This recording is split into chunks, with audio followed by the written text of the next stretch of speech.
Hello friends, welcome back to my channel Mukesh English. Friends, in this video, I'll summarize the famous funny story titled Self-Made Man by Stephen Leacock. Stephen Leacock, famous Canadian teacher, writer, humorist, and political scientist. Stephen Leacock's Self-Made Man is a funny story that makes fun of how rich people often exaggerate their past struggles to make themselves seem impressive. This story takes place in a fancy restaurant where two rich businessmen, Johns and Robinson, they start talking about the early days when they were very poor. And here these two wealthy businessmen, which and Robinson and Johns, they are seated across from each other and they are very rich businessmen nowadays or at this point of time. How can we see their physical appearance? They're well fed, showing they eat expensive food. They're wearing big gold signet rings. They're dressed in a broad, comfortable waistcoats, coats that shows their wealth. And the conversation, they start the conversation talking about the past struggles, and they are saying that who came first in New York and how they have become the rich person. So like this, both of them are having a kind of competition. They're exaggerating their past struggles. So now, in the very beginning, Robinson is talking about his past struggles, and he begins by boasting about his difficult past. And he says, when he came to New York, he had only 15 cents. He had no extra clothes, only what he was wearing. He had no extra clothes, whatever he was wearing, that was his condition. He had nowhere to sleep except in tar barrel. He says that I didn't have place. I used to sleep in a tar barrel. Barrel means a kind of box where the tar used to be kept, a kind of wooden barrel used for storing the tar. So what do we find here? So instead of simply sharing their experience, they start complimenting over who suffered more in their early days. Now it's a turn of John's. John's is also not less person. He says that nahi, maybe kuch bolunga, right? He would like to overcome Robinson, and John's is not impressed. Instead, he boasts that his life was even more harder. He says, hey, nothing, yours is nothing. My life is was more harder than your life. How? John says that when he arrived in New York, he had 0 cents, not even 15. John says, my dear, you had at least 15 cents. I had just 0 cents. He again further he says that at least he says he had no home and he had to sleep in an old piano box behind a factory. He says that at least you were lucky you used to sleep in a old tar barrel, but I used to sleep in the old piano box behind a factory. So this is how they are competing that who suffered more in their early years. Now, what happens further? Now they start having an argument about the sleeping conditions. So Johns and Robinson, now they argue over whose sleeping place was worst, right? So Robinson, he defends obviously tar barrel. Robinson says that the tar barrel was terrible because there was a hole in the back where the cold wind would blow in. He also says that John's piano box was not that bad because at least it was fully covered. I hope you understood. So Robinson is defending his tar barrel. He says that my tar barrel's condition was very terrible. There was a hole in the back, and from that hole, he could feel the cold wind. At least, John's, your piano box was quite better than my tar barrel. At least you were covered, at least it was fully covered. So this is how Robinson defends the tar barrel. Now, Johns, obviously he won't be behind, and he's Johns laughs at Robinson. He says, hey, you think that was bad? My piano box had a whole wooden plank missing on the north side, and the snow used to blow inside, covering him 1 foot deep every night. He says that, oh, you are saying like this. My piano used to covered with the snow, and you just imagine how I used to sleep in that piano. So in this manner, what do we find here? So what do we find here? Both of them are again competing, and they are both of them would like to show that whose past was the worst one than each other. Okay. Now, further, what happens? Now, pretending their past was like a fun. So, what fun activities they used to do in the past? There also they are complimenting, they are commenting. Suddenly, they change the tone and they start romanticizing. They're acting like they miss their tough past. How? Robinson says, honestly, those were some of the happiest days of my life. John says, John says, yes, I used to wake up in my piano box full of high spirits and energy. Robinson challenges him, saying, but you wouldn't be able to handle that life now? John gets offended. He says, of course, I can. I wish I could go back to that life.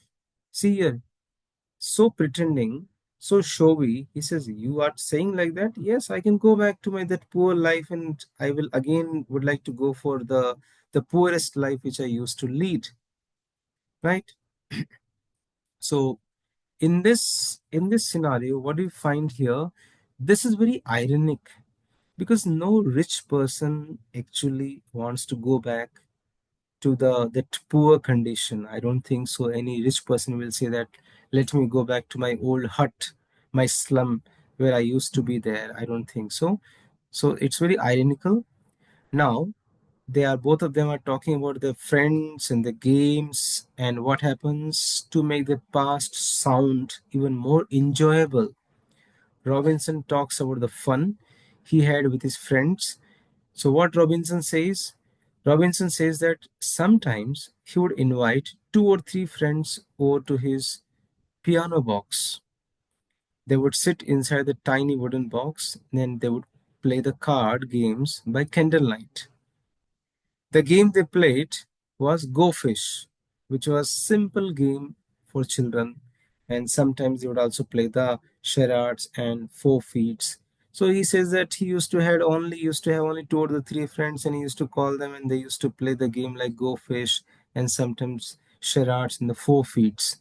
Now, what John says about his friends, John's immediately tries to outdo him, saying, Johns interrupts Robin. He says, two or three friends? Ah, I used to have half a dozen people over in my piano box. Right? I had done a mistake there. Robinson is talking about his old tar barrel, not piano. So John says, you had only two or three friends, bro. I had half a dozen people. They used to get surround my piano box. Not only did we play the card games Petro, but we also had big suppers together. Suppers means like dinner. We used to enjoy our dinner.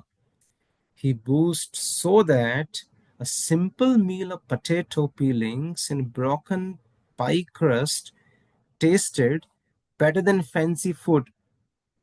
Look, he's saying that I used to have simple meal of potato peeling and a broken pie crust, and it was more tasty than today's food. Just see how there's a height of pretending that how the condition was good as a poor person, right? So here, what do we find here?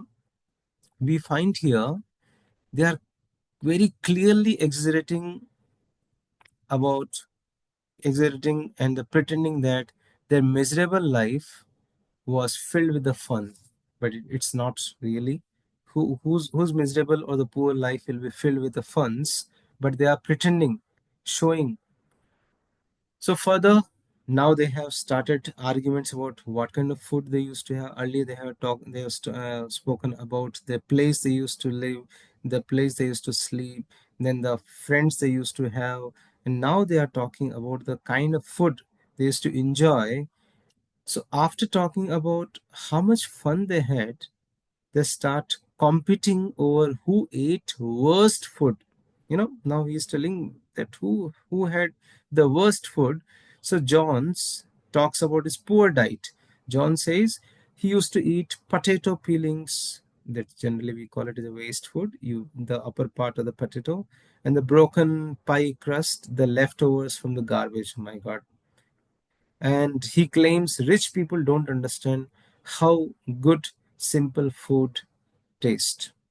Just see how Jones is going to boast about his poor diet. He says that I used to enjoy the potato peelings, broken pie crust, and such food even the rich people also can't enjoy today.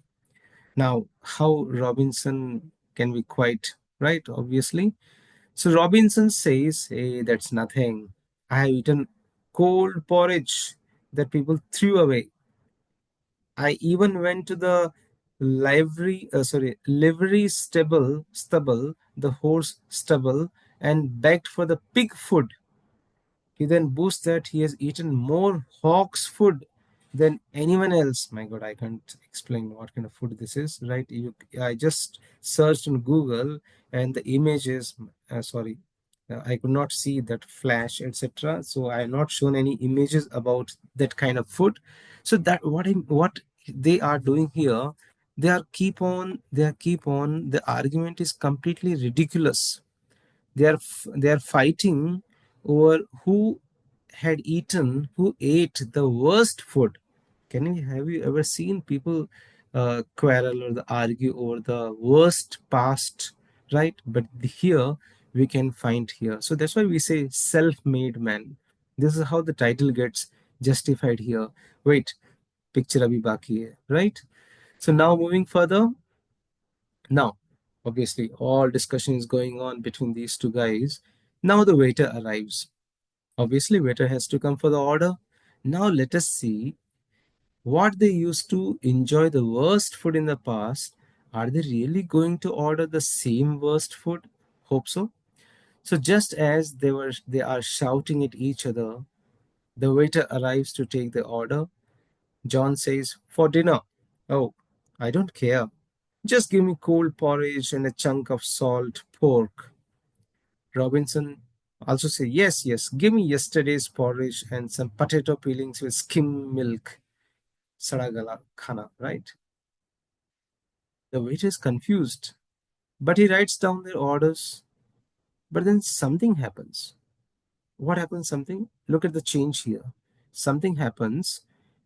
There's a long silence. Johns and Robinson, they are staring at each other intensely, and they realize how foolish they are.